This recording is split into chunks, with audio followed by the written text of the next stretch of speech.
Two, GDP.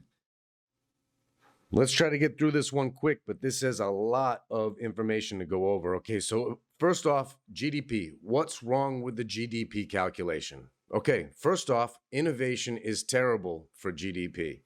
Anytime you create an efficiency with your company, for example, and you're able to provide, let's say, a free service to your customers, that's a negative GDP impact, and essentially because it's a free service, it doesn't include any kind of purchase or sale. And so it has a negative impact on GDP simply because you've created an efficiency where you no longer need to charge, can now provide a free service, and it can create innovation across the entire world. Let's use Gmail as an example. That's a free service that we have all used, and everybody has a Gmail account.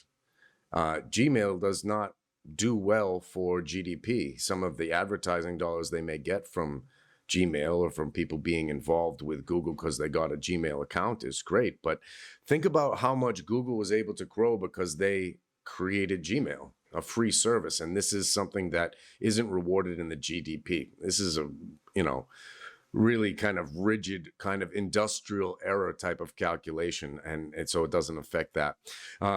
Second thing wrong with GDP, it does not explain where money is going, so it doesn't measure inequality, right? So your GDP can be great, but there can be just one person who's getting all the money from that. And everybody else in the country could be poor, but your GDP would still be good. So it doesn't accurately reflect inequality. And having equality within an economy is what creates the strongest version of any economy we've ever seen in the modern era. So we want to shoot for equality in all senses.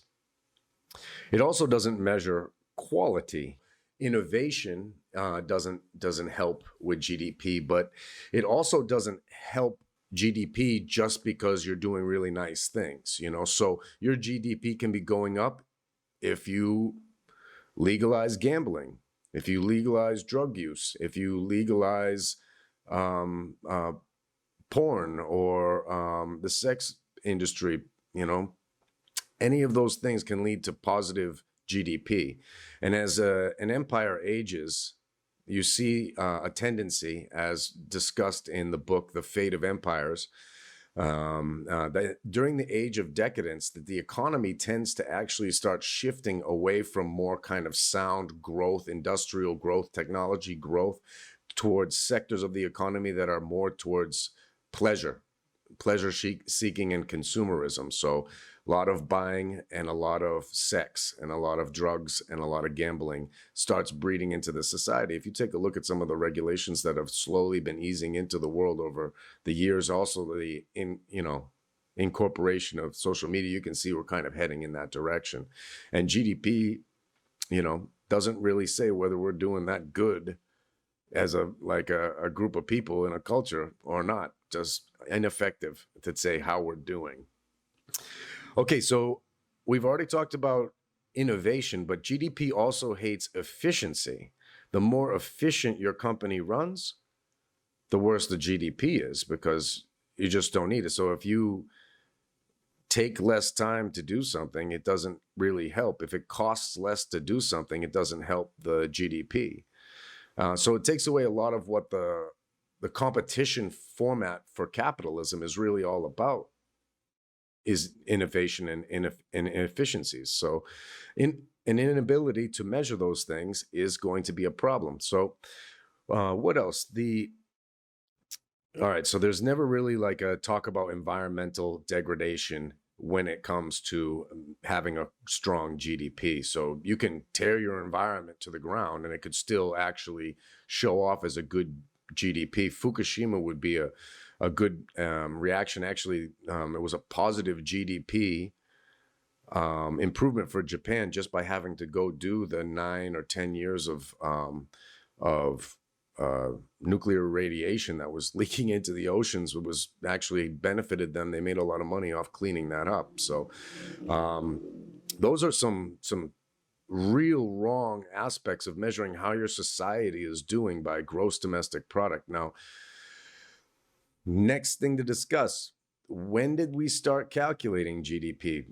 Okay, because it actually turns out that up until 1991, we were using gross national product instead of gross domestic product. And now, why was this not beneficial for us?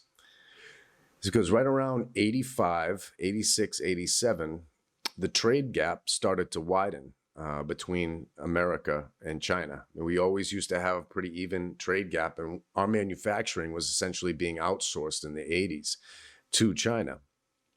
So there got to be a point where the GNP was making China look a lot stronger, and it was really a lot better for us to just use GDP. Now, the reason why is because gross domestic product only takes into account what is being bought and sold within the country. All right, GNP counts for things that are being bought and sold by the people within a country internationally and locally. So it includes exports and things like that. So when China was getting more exports, their GNP was looking a lot stronger. As our trade deficit with them widened, it behooved us to move these numbers in a way where we wouldn't really have to focus on the fact that we don't sell anything to the world anymore. And because the world does a lot more exporting to us, we do the importing. It will lower their numbers if we go with GDP instead of GNP, because the GNP would include everything that they sell to us. And so it makes a lot of sense for them to change that number, which they did in 1991. What do Ted Turner, old George Bush, and Rupert Murdoch all have in common with Robert Marshbacher? They're all yachting buddies. Like, as far back as the 60s, 70s, and 80s, they were all in yacht clubs together and going in sailing races. There's documentation of Marshbacher and Ted Turner getting into a race where, you know, Marshbacher beat Ted Turner by 5 seconds or something like that. So making them old-time rivals. Now, Ted Turner being the founder of CNN and Rupert Murdoch being the founder of Fox, two of the largest mainstream media conglomerates in the world. And they rubbed elbow with this guy. So I don't know, you know, who was responsible for changing the way we calculated GDP? I'll leave that one up to you guys. So number 3,